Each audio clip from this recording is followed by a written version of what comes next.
मान्छेहरूले नेपाल छोडे सुविधा खोज्न युरोप आए भन्छन्। युरोपबाट अमेरिका अझ धेरै सुविधा लिन गए भन्छन्।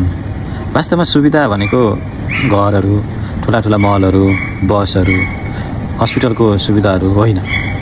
वास्तवमा मान्छेले खोजेको भनेको चाहिँ स्वतन्त्रता हो। कहिलेकाहीँ मान्छेको घर व्यवहार भनेको चाहिँ राम्रोसँग स्वतन्त्रता नभइकन चलेको परिवारहरू अप्ठ्यारो हो।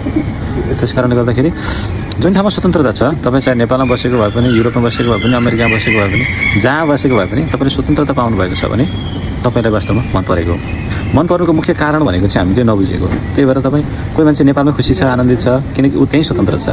कोही मान्छे नेपालमा स्वतन्त्र छैन, उसका परिवारबाट धेरै पीडित भएको छ, कोही अब परिवारबाट पीडित भएको छ, कोही बाबामाबाट पीडित भएको छ, कोही साथीभाइबाट पीडित भएको छ, कोही एकअर्कालाई तुलना गरेर पीडित भएको छ। अब त्यो पीडाले गर्दा त्यहाँबाट मुक्त हुनलाई युरोप आउँछ।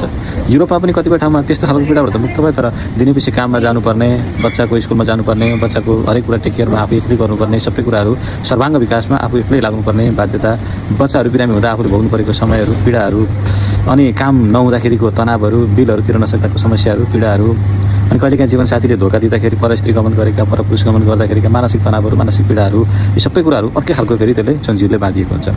युरोपको समस्या पनि त्यस्तै हो, अमेरिका समस्या पनि त्यस्तै हो। अब त्यहाँ तपाईँलाई अर्कै खालको समस्याले तान्छन् कि। त्यही भएर हामी वास्तवमा स्वतन्त्रता खोज्न चाहिँ विदेशी निको, हामीलाई स्वतन्त्रता चाहिँ मन परेको, राम्रो लागेको, हामीलाई त्यहाँको बिजनेसहरू, बिल्डिङहरूले गरेको होइन। कसैले युरोपमा स्वतन्त्रता भेट्छन्, साँच्चै कुरा हो, र उनीहरू त्यहाँनिर आनन्दित हुन्छन्।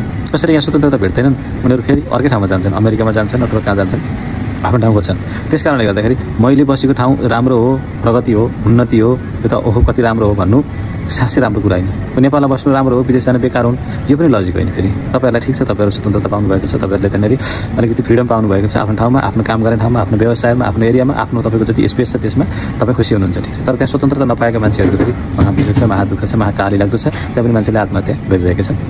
अब युरोपको कुरा पनि त्यस्तै छ। युरोपमा कतिले अब राम्रोसँग काम भेटेका छन्, मेहनत गरेका छन्, खुसी हुन सकेका छन्, मजदुर गर्न सकेका छन्। अब उनीहरू यहाँनिर स्वतन्त्र भएर आफ्नो जीवनयापन बिताउन सकिरहेका छन्, उनीहरू खुसी छन्। तर सबैले फेरि राम्रो काम गर्न पाएका छैनन्, उनीहरूले आफ्नो मेहनत गरे अनुसार पैसा तल पाएका छैनन्, उनीहरूको समयले साथ दिएको छैन, स्वास्थ्यले साथ दिएको छैन, अब त्यो हरेक कुराले उनीहरूलाई तनावले साथ छोडेको छैन। कतिपय नेपालीहरू यहाँ आइसकेपछि नेपालकै तनावले उनीहरूलाई पछि छोडिरहेको हुँदैन। भनेपछि उनीहरूको जिन्दगी फेरि यहाँ त्यति धेरै राम्रो, त्यति धेरै स्वस्थकर, स्वतन्त्र जिन्दगी हुँदैन। यहाँबाट स्वतन्त्र खोज्दै अमेरिकामा गएकाहरू पनि छन् फेरि, होइन। उनीहरूले उहाँ पनि कतिले उहाँ पनि भेटेका छन्, आफ्नो व्यापार व्यवसायहरू गर्न पाएका छन्, आफूले भनेअनुसार तरिकाले कामहरू गर्न पाएका छन्। त्यस कारणले गर्दा उनीहरू उहाँ फेरि स्वतन्त्र छन्, ठिक छ। तर सबै स्वतन्त्र छन् त छैनन्, सबै स्वतन्त्र हुँदैनन्। त्यस कारणले गर्दाखेरि स्वतन्त्रता भन्ने कुरा चाहिँ प्यारो हो, ठाउँ प्यारो होइन कि कहिले पनि। हामीलाई भ्रम चाहिँ के लाग्छ भने यो म चढेको गाडीले मलाई स्वतन्त्र दियो, मैले गरेको कामले मलाई स्वतन्त्रता दियो, मलाई मेरो बोसले स्वतन्त्रता दियो, मेरो श्रीमानले स्वतन्त्रता दियो, होइन कि। त्यो तपाईँको मनभित्रबाट आएको भावले स्वतन्त्रता दिएको हो कि। त्यो भाव तपाईँलाई उत्पन्न गर्नलाई घर चाहिन सक्छ, गाडी चाहिन सक्छ, अब तपाईँ कसैलाई अब मठ मन्दिर चाहिन सक्छ, कसैलाई तीर्थधाम चाहिन सक्छ, कसैलाई भगवान्को नाम चाहिन सक्छ, कसैलाई साधना चाहिन्छ, कसैलाई गुरु चाहिन्छ, कसैलाई केही पनि चाहिँदैन, कसैलाई त्यत्तिकै भइदिन्छ उनीहरू हो। यो चाहिँ आफ्नो मनभित्रबाट आएको भाव हो। म स्वतन्त्र छु संसारमा, म एक्लो छु र म स्वतन्त्र छु। तपाईँले यो भावलाई जागृति गर्नुभयो भने तपाईँ स्वतन्त्र हो। तपाईँ नेपालमा पनि आनन्दित हुन सक्नुहुन्छ, खुसी हुन सक्नुहुन्छ। तपाईँलाई संसारको कुनै पनि ठाउँमा बस्न, रम्न, खाना, खेल्न गाह्रो छैन कि, छँदै छैन। तपाईँ आनन्दित पुरुषमा, आनन्दित मनुष्यमा परिणत बन्नुहुन्छ। तपाईँ पुरुष र स्त्रीबाट माथि गएर मनुष्य बन्नुहुन्छ कि। मनुष्य भन्न गाह्रो पो छ त।